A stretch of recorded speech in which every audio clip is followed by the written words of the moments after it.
దేశవ్యాప్తంగా సంచలనం సృష్టించిన నీట్ యూజీ పరీక్ష ప్రశ్నాపత్రం లీకేజీ కేసులో దర్యాప్తు వేగవంతమైంది. ఇప్పటికే ఈ కేసులో 9 మందిని సీబీఐ అరెస్ట్ చేసింది. తాజాగా ఇందులో అరెస్టైన మనీషా మంథారేను సీబీఐ కస్టడీకి కోర్టు అనుమతించింది.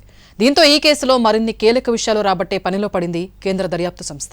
నీట్ యూజీ పేపర్ లీక్ కేసులో విచారణ వేగవంతమైంది. ఈ కేసులో అరెస్టైన నిందితురాలు మనీషా గురునాథ్ మంథారేను విచారణ కోసం కోర్టు 14 రోజుల పాటు సీబీఐ కస్టడీకి అనుమతించింది. ఈ మేరకు ఆదేశాలు జారీ చేసింది. పేపర్ లీకేజీలో మనీషా మంథారే కీలకంగా వ్యవహరించారని సీబీఐ కోర్టుకు తెలిపింది. బాటనీ, జియాలజీ ప్రశ్నాపత్రాల అనువాదంలో ఆమె నిపుణురాలని కేంద్ర దర్యాప్తు సంస్థ పేర్కొంది.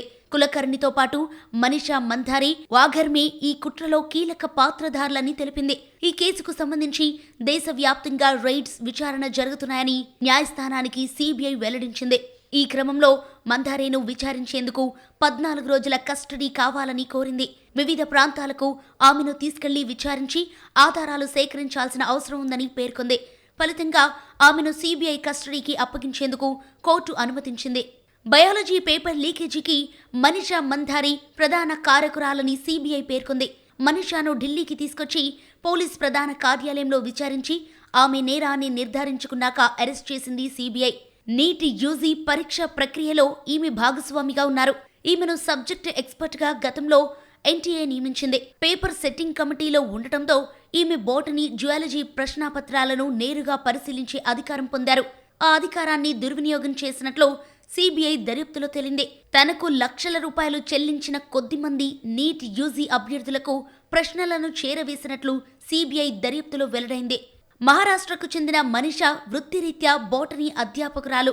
పూణేలోని modern college of arts and science, commerce కాలేజీలో పనిచేస్తున్నారు. 5-6 ఏళ్లుగా ఎన్టీఏలో పనిచేస్తున్నారు. ఈ ఏడాది నీట్ యూజీ ప్రవేశ పరీక్షకు సంబంధించి బోటనీ, జియాలజీ విభాగంలో రావాల్సిన ప్రశ్నల రూపకల్పనలో భాగస్వామిగా ఉన్నారు. ఆయా ప్రశ్నాపత్రాల తుది రూపకల్పనలో కూడా పాలుపంచుకున్నారు. ఇటు జాతీయ స్థాయి సంస్థలో కీలక భూమిక పోషిస్తూనే పూణే కాలేజీతో సత్సంబంధాలు కొనసాగించడం విశేషం. అయితే రహస్యంగా ఉంచాల్సిన ప్రశ్నాపత్రాలను తెరిచి చూసే సర్వాధికారం ఉండటంతో వాటిని ఆమె దొంగిలించి విక్రయించారు. ఇప్పటికీ అరెస్టైన మరో మాస్టర్ మైండ్ రసాయన శాస్త్ర అధ్యాపకుడు పివి కులకర్ణిని లోతుగా ప్రశ్నించడంతో మనీషా మంథారే పేరు బయటకు వచ్చింది. ఈ పరీక్ష రాయబోయే అభ్యర్థుల జాబితాను వాంగ్మనే అనే మరో నిందితుని ద్వారా తెప్పించుకొని వాళ్లకు ప్రశ్నలు, వాటి ఆప్షన్లను పూణేలోని సొంతింట్లో ప్రత్యేక కోచింగ్ క్లాసులు పేరిట అందజేశారు.